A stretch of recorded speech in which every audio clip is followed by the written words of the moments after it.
melintasi dunia fantasi selama 30.000 tahun. Kau sendirian dengan sebilah pedang, membantai hingga tak ada yang berani menyebut diri terhormat di dunia. Dihormati oleh semua ras sebagai Kaisar Pedang Taichu. Namun waktu laksana pisau, Kaisar Agung pun akan menua.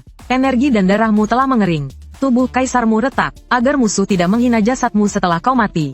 Kau melangkah ke kedalaman angkasa, membuat peti mati perunggu kuno untuk dirimu sendiri. Menanti ajal dalam keheningan. Di saat yang bersamaan, planet biru diinvasi oleh berbagai dunia.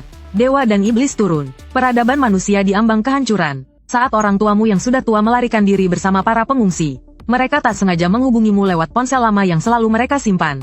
Dalam panggilan video itu, rambutmu telah memutih, wajahmu penuh aura kematian. Di belakangmu ada sebuah peti mati usang yang menyedihkan. Ibumu menangis terseduh-seduh. Apa hidupmu di sana begitu menderita nak? Bahkan tidak punya makanan, sampai harus membuat peti matimu sendiri. Ayahmu mengertakkan gigi. Negara sedang memulai rencana evakuasi lintas dimensi terakhir. Anakku, kau tunggulah. Ayah dan ibu bahkan akan mempertaruhkan nyawa untuk meminta negara membawamu pulang. Kau baru saja ingin menjelaskan bahwa kau bukannya tidak punya makanan, tapi komunikasinya terputus. Xiao Han, Li Chuilan memeluk ponselnya sambil menangis histeris. Su Guozu menyeka air mata tuanya di wajah. Tatapannya menunjukkan tekad yang belum pernah ada sebelumnya. Jangan menangis lagi, menangis tidak ada gunanya. Ayo pergi, kita temui Komandan Lei. Negara naga pernah berkata, tidak akan meninggalkan satupun rekan senegaranya. Anakku juga warga negara naga. Aku akan meminta negara naga untuk menyelamatkannya. Bunker nomor 7, Pusat Komando Tempur. Di peta holografik raksasa, area peringatan berwarna merah sedang melahap dengan ganas. Area biru yang mewakili garis pertahanan manusia. Lapor Komandan, garis pertahanan negara telah jebol. Lapor, gelombang iblis berjarak 30 km dari bunker utama. Di depan meja komando, wajah Komandan Lei Zhen pucat pasi. Kedua tinjunya menekan kuat di atas meja. Buku-buku jarinya memutih. Dia melihat sinyal kehidupan yang terus padam di layar. Hatinya dipenuhi rasa ketidakberdayaan yang mendalam. Umat manusia, apakah benar-benar akan musnah? Komandan, cadangan energi hanya tersisa 12%. Gerbang teleportasi super ruang tidak cukup terisi daya. Tidak bisa melakukan pemindahan skala besar. Ajudan melapor dengan suara bergetar. Kita sudah tidak punya jalan keluar lagi. Tepat pada saat ini, tiba-tiba terdengar keributan dari luar pintu ruang komando. Biarkan aku masuk. Aku ingin bertemu Komandan Lei. Aku punya informasi penting. Anakku hampir mati kelaparan di dunia lain. Alis Lei Zhen berkerut. Dia yang suasana hatinya sedang kacau hendak memarahi. Tapi saat mendengar kata dunia lain, hatinya tiba-tiba tergerak. Biarkan mereka masuk, ucap Lei Zhen dengan suara berat. Pintu terbuka. Su Guozu dan Li Chuilan bergegas masuk dengan terhuyung-huyung. Kedua orang tua itu berpakaian lusuh. Wajah mereka penuh dengan bekas air mata. Begitu melihat Lei Zhen, bruk, mereka langsung berlutut. Komandan, kami mohon padamu, tolong selamatkan anak saya. Su Guozu mencengkeram lengan Lei Zhen dengan erat. Kukunya hampir menancap ke dalam daging. Saya berhasil menghubungi anak saya. Dia benar-benar ada di dunia lain. Para staf dan perwira di sekitarnya saling berpandangan. Sebagian besar menunjukkan ekspresi simpati namun tak berdaya. 3 tahun di akhir zaman. Terlalu banyak orang yang mentalnya hancur dan berhalusinasi. Ini bukan halusinasi. Saya punya videonya. Saya punya rekamannya. Su Guozu dengan gemetar mengangkat ponselnya yang rusak. Memutar rekaman layar panggilan singkat beberapa puluh detik tadi. Di dalam video itu, latar belakangnya, jelas sekali bukan di bumi. Kerikil berwarna merah itu, langit berbintang yang aneh itu, juga aura kuno yang terpancar dari peti mati perunggu itu, bahkan bisa dirasakan meski hanya melalui layar. Sebuah perasaan tertekan yang menyesakkan. Yang lebih penting lagi, staf teknisi saat itu berseru kaget. Komandan, tadi kami memang mendeteksi sebuah gelombang spasial yang tidak normal. Frekuensinya, benar-benar berlawanan dengan retakan jurang yang sedang kita teliti. Ini adalah sebuah koordinat stabil yang baru dan tidak dikenal.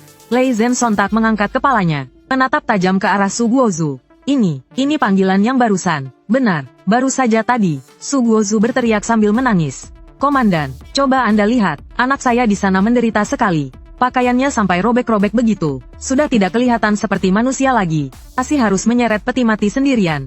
Dia itu hampir mati kelaparan. Kami berdua seumur hidup tidak pernah memohon pada siapapun. Juga tidak pernah menyusahkan negara naga. Kami rela memberikan rumah kami, tabungan, bahkan nyawa kami pun kami donasikan untuk negara naga. Kami hanya memohon negara naga menggunakan semacam portal teleportasi itu. Tolong bawa pulang anakku, meskipun hanya membawanya pulang untuk makan kenyang lalu mati pun tidak apa-apa. Li Chuilan juga bersujud di sampingnya berkali-kali. Saya mohon kepada Anda Komandan. Dia adalah warga negara naga. Dia bukan orang jahat. Jangan biarkan dia mati sendirian di luar sana. Di dalam ruang komando, suasana hening total. Semua orang melihat video itu. Orang tua di dalam video itu Meskipun terlihat sangat menyedihkan, seperti sudah diambang kematian, tetapi kesepian dan keputusasaan yang terpancar dari matanya, membuat para prajurit tangguh yang ada di sana merasa pilu. Itu adalah seorang perantau yang terdampar. Seorang saudara sebangsa. Ajudan itu mengingatkan dengan suara pelan. Komandan, energi kita hanya cukup untuk membuka portal teleportasi satu orang sekali saja. Itu adalah sumber energi terakhir yang disisakan untuk evakuasi Anda. Lei Zhen terdiam. Logikanya memberitahunya, menggunakan sisa energi strategis terakhir untuk menyelamatkan seorang pengungsi dari dunia lain yang sepertinya akan segera mati. Adalah pertukaran yang sama sekali tidak sepadan. Ini tidak sesuai dengan keuntungan maksimal. Bahkan bisa dikatakan bodoh. Tetapi, Lei Zhen melihat kedua orang tua yang bersujud di lantai. Melihat rambut mereka yang memutih dan tatapan mata mereka yang putus asa. Dia lalu melihat ke layar besar pada kota yang akan segera jatuh. Jika bahkan tidak bisa menyelamatkan seorang saudara sebangsa yang ingin pulang, kita melindungi negara naga ini. Apa artinya lagi? Lei Zhen menarik napas dalam-dalam. Tiba-tiba melepas topi militernya. Kilatan nekat terlihat di matanya. Sampaikan perintahku. Lepaskan semua pengisian daya senjata berat.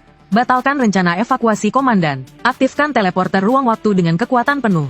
Kunci koordinat sinyal barusan. Ajudan terkejut hingga pucat. Komandan, ini demi menyelamatkan satu orang biasa. Menghabiskan semuanya. Apa itu sepadan? Lagi pula melihat kondisi fisik orang di video itu. Mungkin begitu diteleportasi akan sepadan. Suara Lei Zhen meledak seperti guntur di ruang komando. Negara naga punya pepatah lama. Tidak meninggalkan, tidak menyerah. Karena kita sudah tidak bisa mempertahankan kota ini. Maka sebelum kita mati, lakukan satu hal terakhir yang pantas. Itu adalah saudara sebangsa kita. Bahkan jika dia adalah seorang pemulung di dunia lain. Selama dia adalah orang negara naga akan membawanya pulang. Laksanakan perintah, buka jalur evakuasi warga negara. Seluruh pusat komando seketika menjadi sibuk. Lampu alarm merah berkedip dengan liar. Jauh di bawah tanah, mesin raksasa berbentuk cincin mulai bergemuruh. Wisp Sifos 41 energi mengerikan berkumpul. Ruang terkoyak paksa membentuk pusaran. Su Guozu dan Li Chuilan berpelukan sambil menangis. Mereka terus bersujud pada Lei Zhen. Terima kasih negara naga. Terima kasih komandan. Lei Zhen membantu orang tua itu berdiri. Memandangi gerbang ruang waktu yang sedang terbentuk. Tatapannya tegas namun juga membawa sedikit kesedihan yang heroik. Dia tidak tahu apa yang akan dia selamatkan. Mungkin seorang lelaki tua yang sekarat. Mungkin sesosok mayat. Tapi dia tidak menyesalinya. Suan Tian Daoyu. Bintang yang sunyi dan mati. Kamu sedang duduk di atas peti mati perunggu. Diam-diam menunggu akhir dari hidupmu. Komunikasi yang terputus barusan, membuat kekhawatiran terakhir di hatinya juga lenyap. Baguslah, mengetahui ayah dan ibu masih hidup. Aku juga bisa pergi dengan tenang. Kamu memejamkan kedua matamu. Api kaisar di dalam tubuhmu mulai padam perlahan. Aura kematian mulai menggerogoti organ dalammu. Tepat pada saat ini, Weng, langit berbintang yang tadinya sunyi senyap, tiba-tiba bergetar hebat. Kamu tiba-tiba membuka matamu. Dari pupil matamu yang keruh terpancar dua sinar cahaya yang menakutkan. Siapa? Apa para bangka tua dari zona terlarang kehidupan itu sudah menyusul? Dia berjuang untuk mencoba berdiri. Telapak tangannya yang kering kerontang menggenggam erat pedang patah di sisinya. Namun, detik berikutnya, dia tertegun. Di kehampaan di depannya, tiba-tiba muncul sebuah gerbang cahaya biru dari ketiadaan. Di dalam gerbang cahaya itu, tidak ada sosok agung yang haus darah. Juga tidak ada kekuatan dewa yang menghancurkan langit dan bumi. Hanya ada sebuah suara yang bergema di langit bintang dunia lain yang sunyi ini. Ini adalah tim penyelamat Huozong negara naga dari bumi. Rekan Suhan, kami mendeteksi sinyal darurat Anda. Tanah air tidak melupakanmu. Dimanapun kamu berada, kesulitan apapun yang kamu hadapi, negara naga akan menjemputmu pulang. Saluran teleportasi telah dibuka. Harap segera masuk. Saya ulangi, harap segera masuk. Pada saat ini, sosok yang menekan sebuah era. Kaisar Pedang Taichu yang membantai sampai tak ada seorang pun di dunia yang berani menyebut diri yang terhormat. Dia membeku di tempat. Dia menatap gerbang cahaya itu. Mendengarkan bahasa yang akrab namun asing itu. Dua baris air mata mengalir di pipinya yang menua, menetes di atas peti perunggu yang dingin. Negara naga datang untuk menjemputku, meskipun mengira aku ini sampah. Tetap rela menempuh ribuan mil, melintasi dimensi untuk menjemputku. Dia tertawa dengan lepas, tertawa dengan gila, tertawa hingga air mata membasahi wajah. Aura kematian di tubuhnya secara aneh berhenti pada saat ini. Baik, karena kampung halaman tidak menyerah pada tulang tuaku ini. Dia mengulurkan tangannya yang kurus kering, menggenggam peti perunggu raksasa yang berat itu, seolah mengangkat sehelai bulu, menegakkan kembali tulang punggungnya yang telah membungkuk selama ribuan tahun. Selangkah melaju ke arah gerbang cahaya. Maka aku Suhan, memangnya kenapa kalau aku kembali? Aku ingin lihat, siapa yang menindas orang tuaku? Siapa yang mengusik negara nagaku? Boom, Kaisar Agung melangkah. Galaksi berbalik arah. Meskipun dia sudah tua, meskipun energi dan darahnya telah mengering, Tetapi pada saat ini, aura tak terkalahkan yang dulu membuat ribuan klan gemetar. Sekali lagi di dalam tubuhnya yang hancur, perlahan bangkit kembali. Bumi, tempat perlindungan nomor 7, posisi pertahanan permukaan, langit malam, diwarnai merah padam oleh api peperangan. Dada, raungan senapan mesin berat merobek langit malam.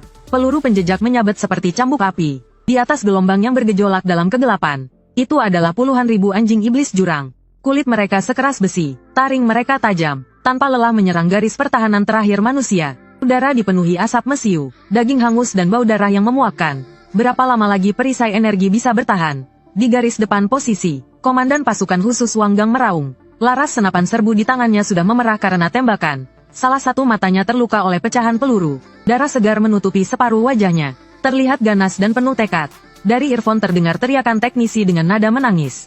Komandan, markas komando bawah tanah untuk membuka saluran evakuasi lintas waktu, telah menarik energi dari sistem pertahanan. Energinya, perisai saat ini hanya tersisa selapis tipis. Paling lama hanya bisa bertahan 3 menit. 3 menit, Wanggang meludahkan ludah berdarah dengan keras. Secerca kekejaman melintas di matanya. Demi menyelamatkan satu orang, menguras seluruh energi pertahanan kota. Apa itu sepadan? Sebagai seorang prajurit, dia mematuhi perintah. Tapi sebagai seorang pejuang, melihat saudara-saudaranya tumbang satu persatu di sisinya, hatinya terasa seperti ditusuk pisau. Tapi dia tahu, rekan sebangsa yang negara naga mati-matian coba bawa pulang itu, saat ini pasti sedang menghadapi keputusasaan yang lebih besar. Karena negara naga telah memutuskan untuk menyelamatkannya, maka bahkan jika harus mati, kita harus mempertahankan 3 menit ini. Saudara-saudara, apa kalian dengar? Wanggang tiba-tiba berdiri dari parit, meledakkan granat kehormatan terakhir di pinggangnya, sambil berteriak marah. Di belakang kita adalah titik teleportasi. Ini adalah tempat kita menjemput saudara sebangsa kita pulang. Nyawa kita adalah nyawa. Nyawa saudara sebangsa kita juga adalah nyawa. Bertahan selama 3 menit. Jangan biarkan seekor lalat pun lewat. Bunuh. Puluhan prajurit yang tersisa melepaskan amarah terakhir mereka. Mereka meninggalkan tempat perlindungan. Di atas reruntuhan kiamat ini, membangun sebuah tembok besar dari daging dan darah. Pada saat yang bersamaan, di tengah medan pertempuran, sebuah perangkat logam raksasa berbentuk cincin mengeluarkan suara dengungan yang memekakkan telinga. Busur listrik biru melompat-lompat dengan liar. Ruang seolah dirobek paksa oleh sepasang tangan tak terlihat. Kresek, koordinat terkunci. Portal terbuka. Seiring dengan berhentinya suara mekanis itu, pusaran ruang waktu berwarna biru tua itu akhirnya terbentuk. Semua prajurit yang masih hidup, secara tidak sadar menoleh ke belakang. Mereka ingin melihat sosok penting yang membuat negara naga menghabiskan takdir terakhirnya. Yang membuat tak terhitung rekan seperjuangan mengorbankan nyawa. Yang harus diselamatkan. Sebenarnya seperti apa wujudnya? Mungkin seorang ilmuwan yang menguasai teknologi inti. Mungkin seseorang berkemampuan super dengan keahlian unik. Namun, detik berikutnya, semua orang tertegun. Uhuk. Suara batuk keras seolah-olah akan mengeluarkan paru-parunya. Terdengar sebelum sosoknya muncul. Sebuah tangan yang kurus kering. Tangan yang penuh dengan bintik penuaan. Terulur dengan gemetar dari tirai cahaya. Memegang kusen pintu logam. Kemudian, seorang pria tua dengan pakaian compang camping, dengan rambut acak-acakan, yang seluruh tubuhnya memancarkan aura busuk, berjalan keluar dengan terlatih-tatih. Dia benar-benar terlalu tua, punggungnya seperti busur yang ditarik kencang. Setiap langkah harus berhenti untuk terengah-engah. Jubahnya yang compang camping penuh dengan noda coklat kehitaman, terlihat seperti mayat yang baru saja merangkak keluar dari kuburan massal. Yang paling membuat merinding adalah, di belakang orang tua ini, terdengar suara gesekan logam. Suara gesekan logam. Srik. Terlihat di tangan orang tua yang lain. Dia mencengkeram erat rantai perunggu yang tebal. Rantai itu menegang sebuah peti mati kuno perunggu yang sangat besar. Berat, penuh dengan karat dan pola-pola aneh. Ditarik olehnya sedikit demi sedikit keluar dari tirai cahaya. Duk. Peti perunggu itu jatuh dengan keras di atas lantai semen area pertahanan. Mengeluarkan suara dentuman yang keras. Menerbangkan debu kemana-mana. Hening. Medan perang menjadi sunyi sesaat. Bukan hanya para prajurit manusia, bahkan monster-monster yang sedang menyerang dengan ganas. Sepertinya juga tercengang oleh pemandangan aneh yang tiba-tiba ini. Inikah orang yang harus kita selamatkan? Wanggang membelalakkan matanya yang masih utuh. Seluruh tubuhnya seolah tersambar petir. Dia telah memikirkan berbagai kemungkinan, tapi tidak pernah terpikirkan, orang yang diselamatkan oleh negara Long dengan mengorbankan segalanya, ternyata adalah seorang kakek tua yang sepertinya bisa mati kapan saja, dan bahkan membawa peti matinya sendiri. Apa-apaan ini evakuasi warga? Ini sih mengangkut mayat. Seorang prajurit muda berteriak putus asa. Bunker nomor 7, pusat komando bawah tanah. Pemandangan ini disiarkan dengan jelas di layar besar. Kepala Lei Zhen menopang tubuhnya dengan kedua tangan di atas meja komando. Tubuhnya sedikit gemetar, meskipun dia sudah siap secara mental setelah melihatnya di video. Tapi begitu melihat kondisimu yang menyedihkan itu, muncul di bawah sorotan kamera definisi tinggi. Guncangannya masih membuatnya sesak napas. Benar-benar sangat mengenaskan. Mana ada ini pergi ke dunia lain untuk bertapa. Ini jelas-jelas seperti dijual ke tambang batu bara ilegal dan kerja paksa selama 30 tahun. Dokter, tim medis mana? Lei Zhen tiba-tiba tersadar. Berteriak ke alat komunikasinya. Cepat, bawa dia ke atas tandu. Dia adalah saudara kita yang kita selamatkan dengan mempertaruhkan nyawa. Jangan biarkan dia mati begitu baru tiba di sini. Di samping, Su Guozu dan Li Chuilan sudah menangis sejadi-jadinya. Anakku, kenapa kamu jadi sekurus ini nak? Itu putraku, itu Xiao Han. Dia bahkan tidak memakai sepatu. Melihat sosok di layar yang bertelanjang kaki itu, pria tua yang menginjak tanah penuh kerikil dan selongsong peluru. Hati Li Chuilan terasa begitu sakit sampai ingin membenturkan kepalanya ke tembok. Posisi di permukaan, kamu berdiri di pintu keluar gerbang ruang waktu. Matamu yang keruh sedikit menyipit, mengamati dunia yang asing ini. Energi spiritual di udara sangat tipis sampai mengerikan, bahkan bercampur dengan berbagai zat kimia beracun. Di sekelilingnya penuh dengan rongsokan baja. Di kejauhan api berkobar ke langit. Jadi inikah kampung halaman? Kamu berbisik pelan, meskipun lingkungannya sangat buruk, tapi dia bisa merasakannya dengan jelas. Walaupun hukum Dao Agung di sini tidak lengkap, tapi memancarkan aura asal yang membuatnya merasa dekat. Aku benar-benar sudah kembali. Uhup-uhup, dia kembali terbatuk darah. Perpindahan antar dimensi bagi tubuh kaisarnya yang hancur ini. Bebannya terlalu besar 7. Api kehidupan di dalam tubuhnya goyah.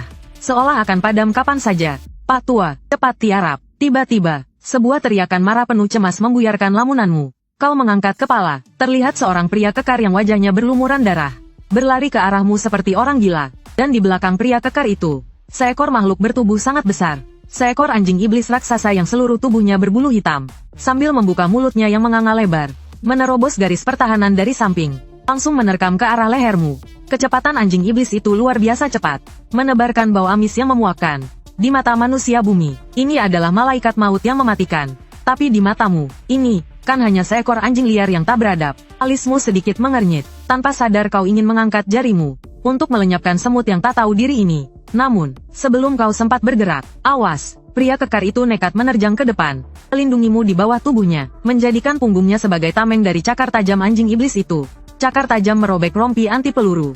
Suara cakar menembus daging terdengar jelas. Wang Gang mengerang tertahan, darah segar seketika membasahi seragam tempurnya, tapi dia tetap mendekapmu erat di bawahnya. Tangannya yang besar dan kasar menekan kepalamu yang keriput, sambil berteriak, kakek, jangan bergerak, jangan angkat kepala, medis. Bawa kakek ini pergi, cepat, kau tertegun. Dia benar-benar tertegun. 30.000 tahun telah berlalu, sejak dia mencapai pencerahan dan menjadi kaisar. Bahkan jauh sebelum dia menjadi orang suci. Ketika orang-orang di dunia melihatnya, semua bersujud dan gemetar ketakutan. Bahkan para penguasa tertinggi di zona terlarang kehidupan, harus menghindarinya saat bertemu dengannya. Selalu hanya ada dia Suhan seorang diri dengan sebilah pedang, melindungi semua makhluk hidup. Tidak pernah ada orang yang berani menghalangi di hadapannya. Terlebih lagi, dia hanyalah seseorang yang bahkan belum mencapai tahap pembangunan dasar. Seorang manusia fana yang rapuh seperti semut. Kamu tertekan di atas tanah yang penuh debu. Hidungmu dipenuhi oleh aroma pekat dari Wang Gang, aroma darah dan bau keringat. Dia bisa merasakan tubuh fana ini gemetar hebat. Itu adalah ketakutan naluriah terhadap kematian. Tapi lengannya yang melindungimu, bagaikan terbuat dari besi tuang, tidak bergerak sedikit pun. Kenapa menyelamatkanku? Kamu bertanya seolah dirasuki sesuatu. Dengan suara serak, Wang Gang meringis kesakitan, sambil menembak anjing iblis itu membabi buta dengan pistolnya, sambil mengumpat dan berkata, untuk apa banyak omong kosong? Kamu adalah rakyat sipil, aku ini seorang prajurit, membawamu pulang adalah perintah dari negara naga. Kalau sampai kamu mati di hadapanku, aku tidak akan punya muka untuk bertemu para leluhur di akhirat.